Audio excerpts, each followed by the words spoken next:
Alors là, chaque Ivoirien doit avoir sa valise. Chaque Ivoirien doit prendre ses diplômes. Parce que les 20 000 tonnes de nitrate d'ammonium que papa a en train d'envoyer pour ces Ivoiriens là, quand ça va exploser, pas nous, ça va tuer. Chaque Ivoirien doit fuir la Côte d'Ivoire. Parce que 20 000 tonnes, c'est pour tout Abidjan. Il faut avoir ta valise et puis il faut partir. Mais c'est la même quantité qui est au Liban à Beyrouth. Ça tue 200 personnes. Fait plein de dégâts. C'est la même chose, papa doit prendre venir nous, sinon on s'en va. Les récupérateurs politiques, les gens qui sont là pour la désinformation, déposez vos valises d'abord, je vais vous expliquer un truc. Vous voyez comment c'est ridicule, non? Alors, j'ai fait une vidéo où j'ai parlé du bateau qui contient le nitrate d'ammonium, les 20 000 tonnes. Il y a eu plein de questions qui m'ont dit, mais Priva, tu dis que ce n'est pas 20 000 tonnes, papa doit prendre, c'est 3 000 tonnes que la Côte d'Ivoire doit recevoir. Mais 3 000 tonnes, là, c'est beaucoup, c'est pourquoi le nitrate d'ammonium sert à faire de l'engrais.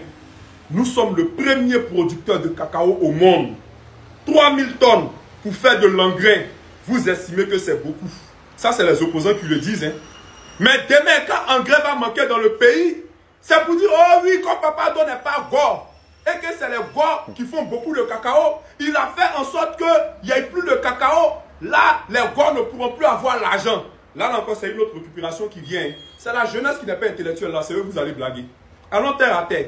Les 20 000 tonnes de nitrate d'ammonium qui ont resté à Beyrouth, c'est 20 000 tonnes qui ont été stockées dans le port de Beyrouth pendant 2 ans. C'est ce qui est explosé.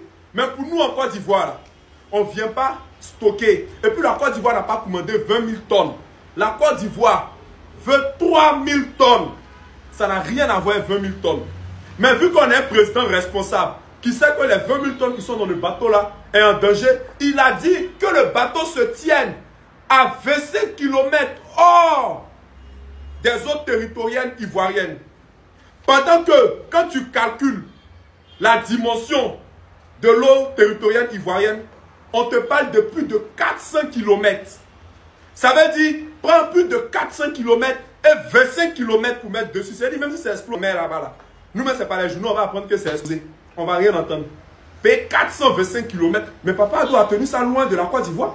Donc pourquoi vous faites la récupération en mode, ce qui m'énerve, il y a les gens qui mentent, ils disent que tu as arrêté à Gonzac, même tu vois un bateau là-bas. Vous avez fini à Doi dans le pays là.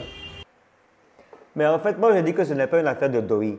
En fait, la population, elle est inquiète. C'est normal qu'elle soit inquiète quand on voit un peu ce qui s'est passé à Beyrouth là. Ils sont inquiets parce qu'il y a eu un seul communiqué. Mais moi, Maud Lanjailleur, j'ai confiance aux autorités compétentes. Ce sont des experts, ce n'est pas n'importe qui. On n'est pas dans un pays vont. Bon, c'est un peu normal que la population ait peur. C'est un peu normal. Ce qu'on a vu à Beyrouth là, ce n'est pas les mêmes conditions. C'était au port de Beyrouth, comme il a dit, pendant 2 ans. Là, c'est pour aller directement sur les lieux où ils font les plantations, le cacao. Nous avons déjà reçu cette matière-là en 2023-2024. Il n'y a pas eu polémique, il n'y a pas eu problème. Pourquoi c'est maintenant en 2025 là vous voulez venir créer quelque chose qui n'existe pas? Le peuple, c'est vrai qu'il a peur parce qu'il connaît un peu ce qui peut se passer au cas où il y a une défaillance. Mais moi, j'ai confiance aux autorités compétentes et je sais que le travail sera fait comme il se doit.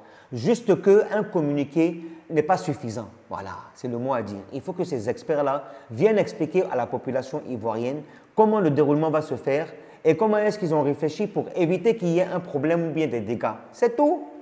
Sachant, étant donné qu'au niveau du port autonome d'Abidjan, on a la cire, pétrole, on a les usines de goudron, c'est la même chose. Donc on s'inquiète. On a aussi les usines de peinture. Hein? C'est tout, Abidjan Sud. Donc les gens ont peur.